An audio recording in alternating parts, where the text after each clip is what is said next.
Would you be able, Here. I'll let everybody hear.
Councillor Clark.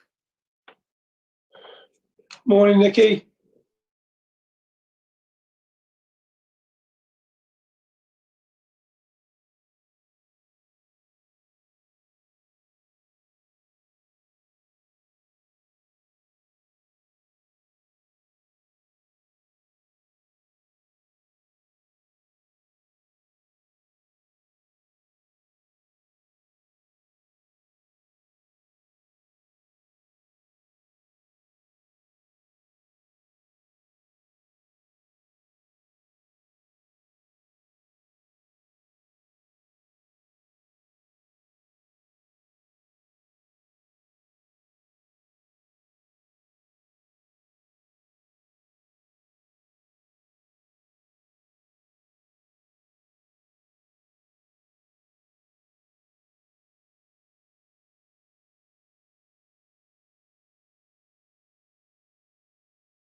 Good morning, Councillor Clough.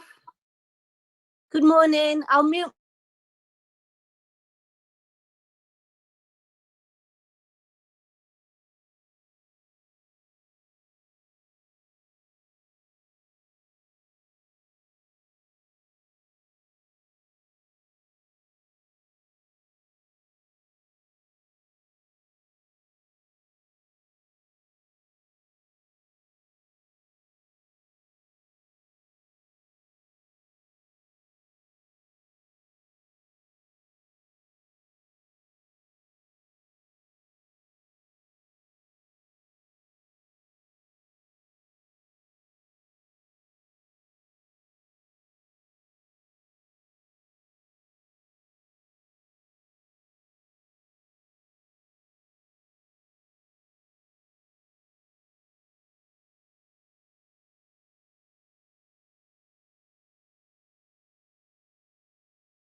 by asking for apologies.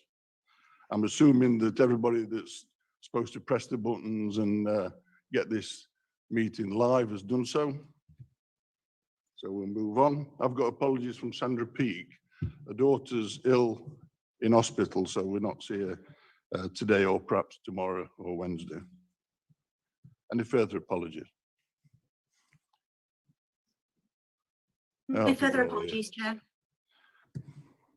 Declarations of interest. Oh, I've missed one. Urgent items. I've no urgent items. So declarations of interest. Any declarations on today's agenda? No, we'll move on. Minutes at previous meeting. You find these on page 5 through to 10. Councillor, record. Is that seconded? Councillor Mary Dooley sent in the. That's seconded.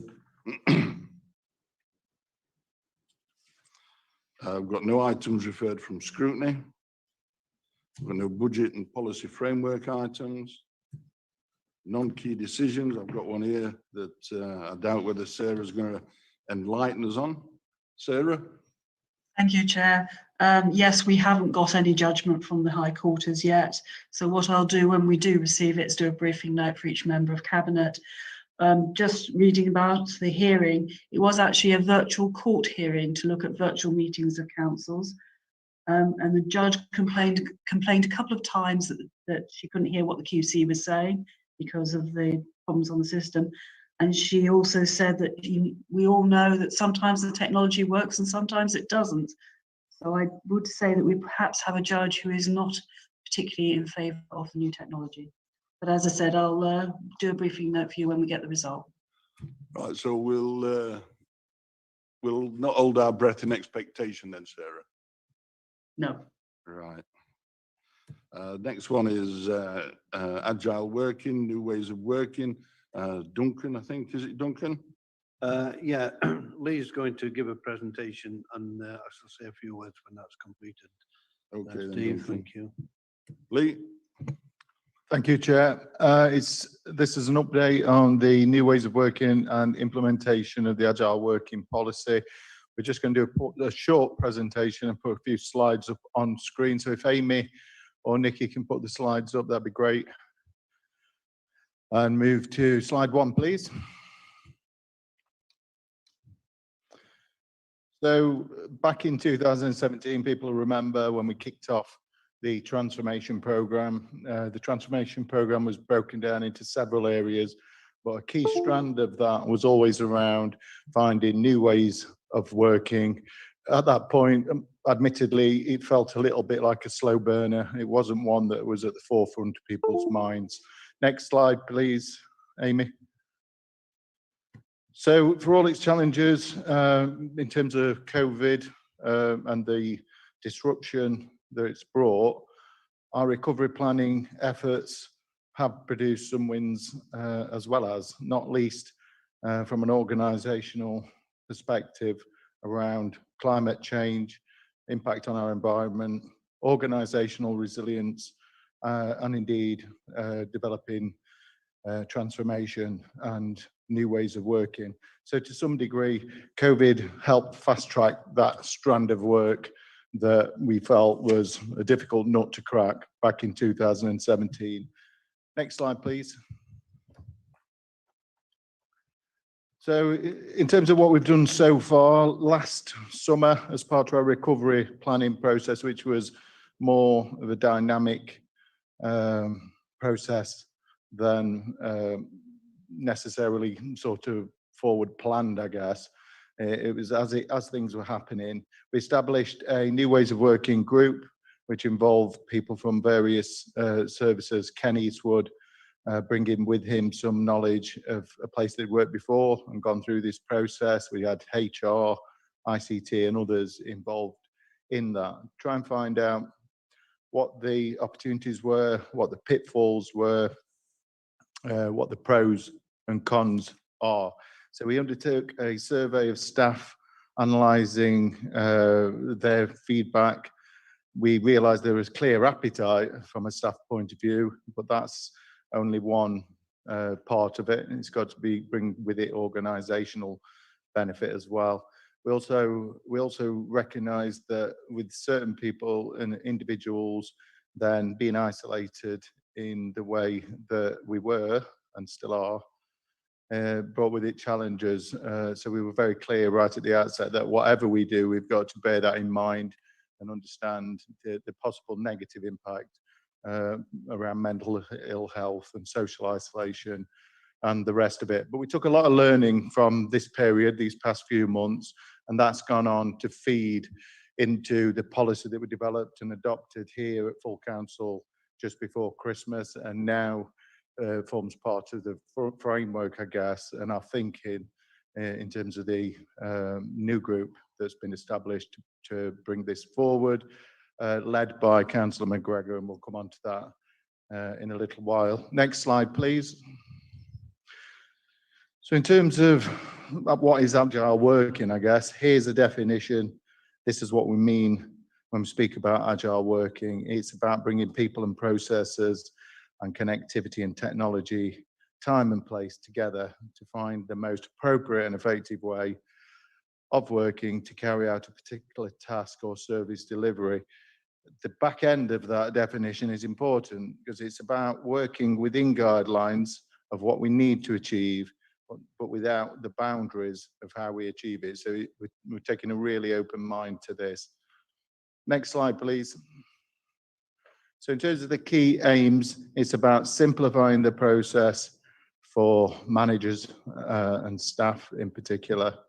It's about a one-stop shop policy for various forms, options and considerations that we need to think about when approaching agile working and working in new ways.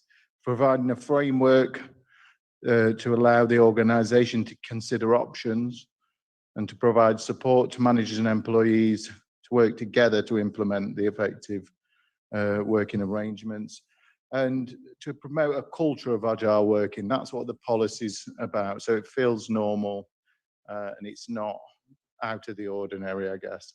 Next slide, please. So in terms of the expected outcomes, we expect to see increased productivity and performance and efficiency, effective workplace utilisation, which we'll come on to in a minute, supporting a work-life balance, improve sustainability and reduce the impact upon our environment, increase our ability to be flexible and adapt to change, adding to an overall improved level of organisational resilience. And there's one there that I left out, and it's increased ability to attract and retain talent. So the one thing in this regard, well, one of the key benefits is that if we get this right, then we're not restricted to a geographical area in terms of recruitment and selection.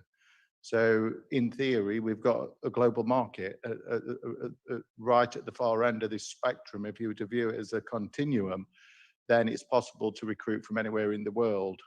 Whereas before, you're limited to a geographical area based on how far people are prepared to travel or where they live. Next slide, please.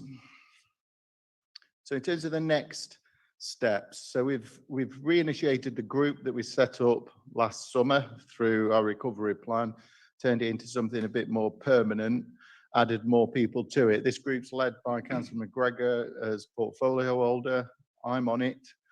We've got HR representation, Ken Eastwood from Environmental Health because of the knowledge he's gained in previous employment.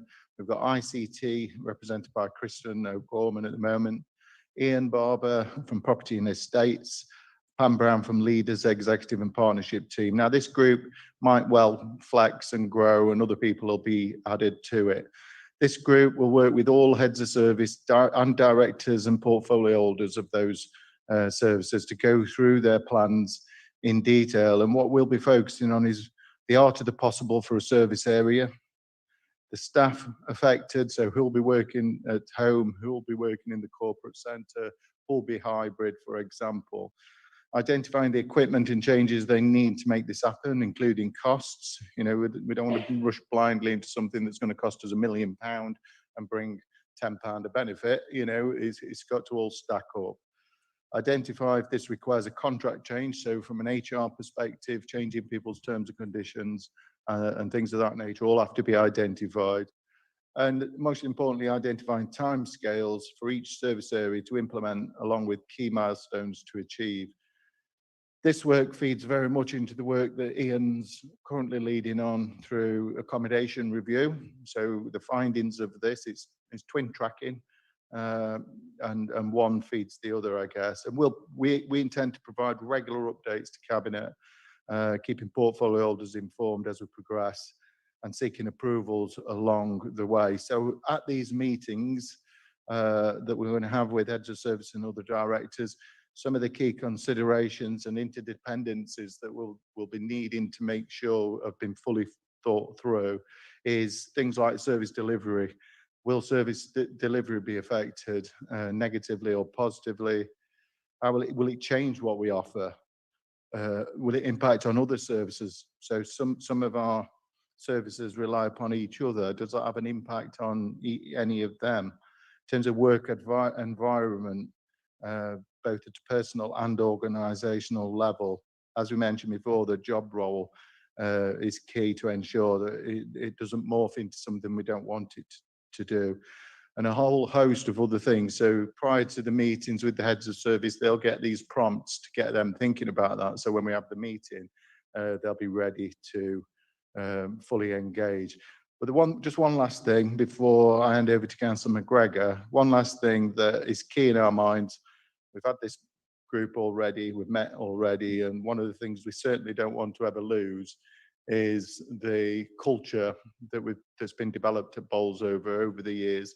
Really, really positive culture, a culture that a light was clearly shone on it when we were going through all our transformation work, adopting those right behaviours within teams, managers and teams. It's easy to lose sight of that positive culture in what might feel like a more disparate way of carrying out our business. So we've got to keep a very, very close eye on that. So I'll have to answer any questions at the end, but for now I'll hand over to Councillor McGregor. Thank you, Chair. Duncan? Thank you, Lee. Lee's outlined quite a lot of where we've got to so far. Members are elected to, one main thing is to provide services to the public. That's our role there. We employ people to be able to carry that out on our behalf and to get them services the best that we possibly can. We've got really good workforce here. We're proud of what we've achieved so far, and that's by working together. So team working is really, really important. So that culture that's just been referred to, we want that to continue and carry on. There are new ways of working. COVID-19 has brought lots of changes within the government and the council, and of course the nation as a whole. The service delivery is going to be certainly something that we should be focusing on, because that's why members were elected to do that. Because the people out there every 4 years might have a pop at us if them services are not carried out.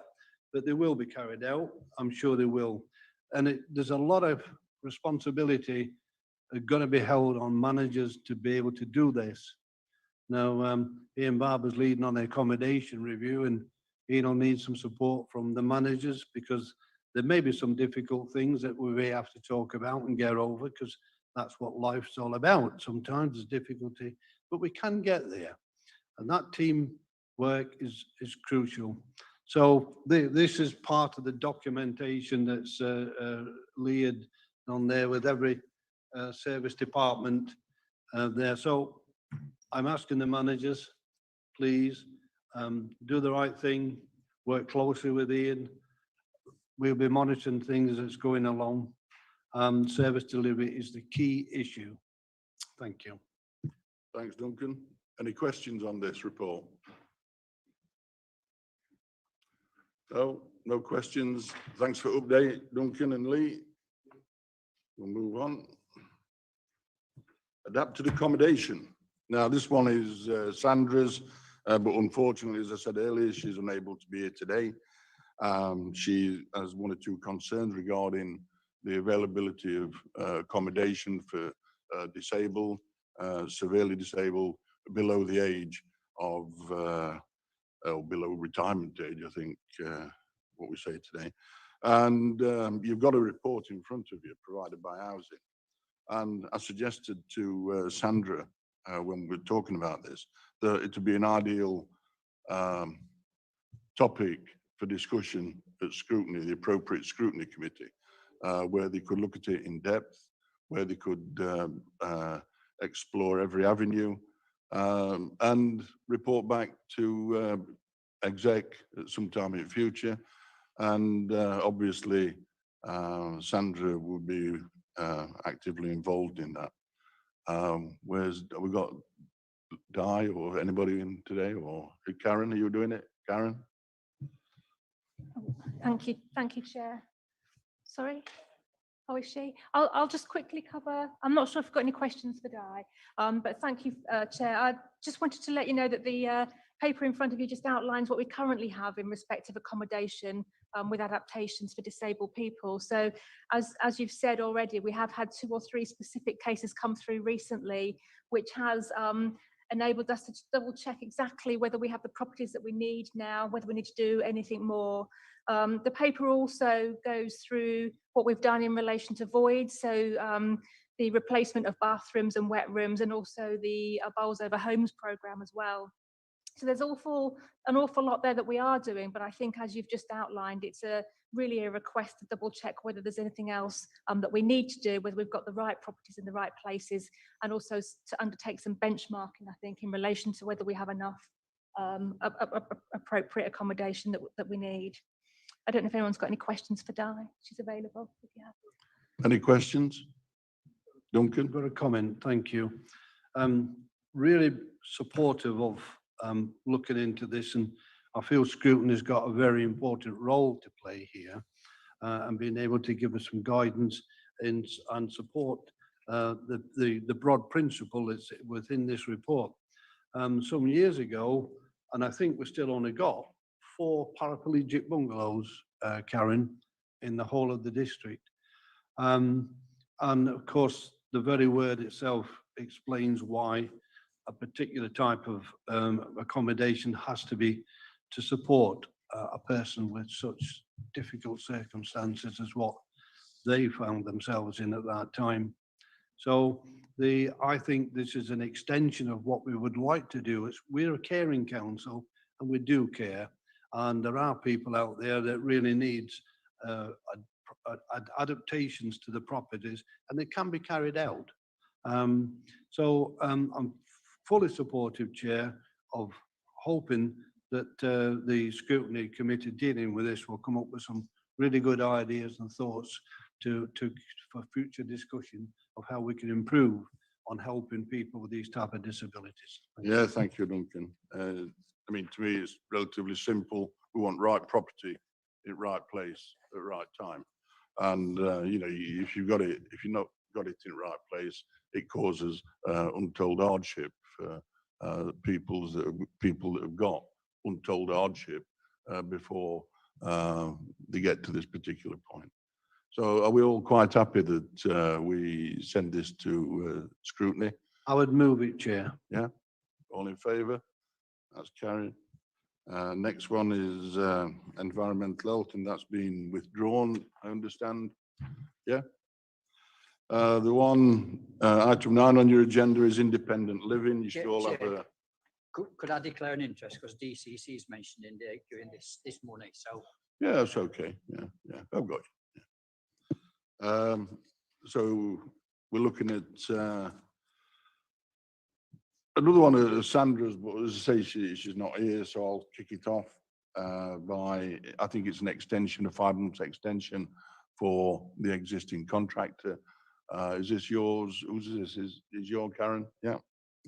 Okay, thank you, Chair. Yes, just a very short paper to outline the requirements of the Derbyshire County Council contract to provide the independent living service. We're currently already in contract with the County Council. That's due to expire later on this year, but the County Council have requested that we extend the contract with them for an additional 5 months to the end of March 2022, and for that they will provide us with an additional income of £117,000, which is above the key decision threshold, hence the fact that it's come before you this morning to make a decision. I think it's quite straightforward. It's just an extension to the existing contract that we already have for the independent living service, which is, you know, the pendant alarm service that we provide from the housing team. Thank you. Any questions? Mary? Yeah, I can remember about 4 or 5 years ago that DCC were going to cut the contract for this, and that was about 5 years ago. So I thought that had finished actually, but yeah, another 5 months, they're still carrying on, and at the end of the 5 months then, have we any idea what's going to happen with Yeah. this contract?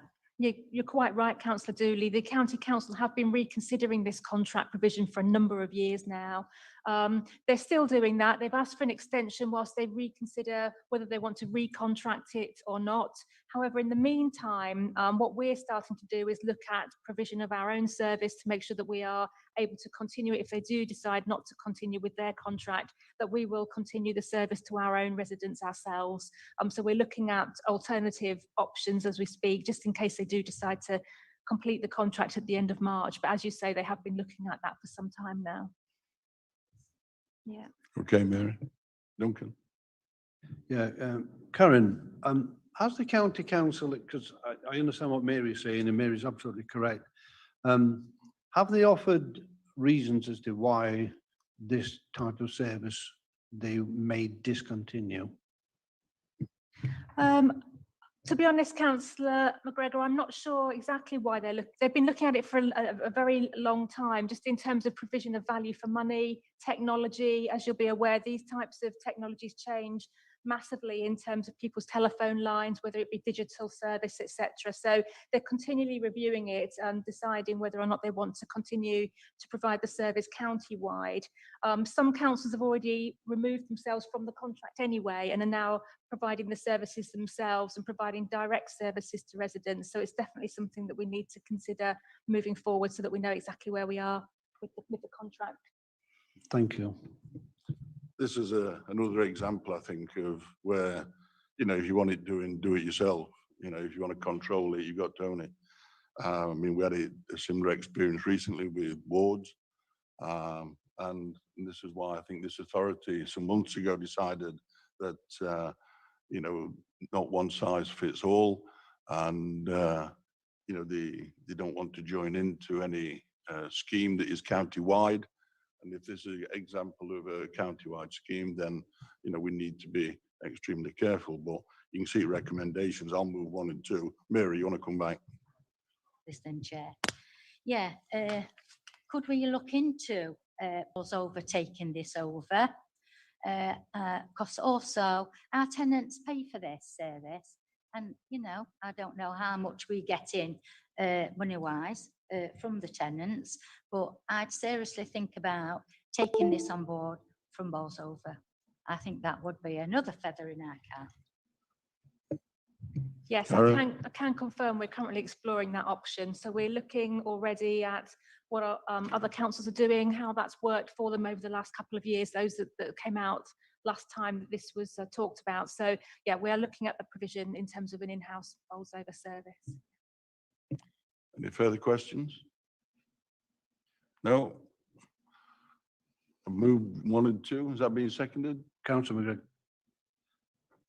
Obviously, you know, what Karen's just said regarding bringing it in-house at the end of this 5-month period, then, you know, we'll get a further report on that, Karen, won't we? All in favour? Anyone against? Yeah, that's carried. Right, that brings me to the end of this agenda.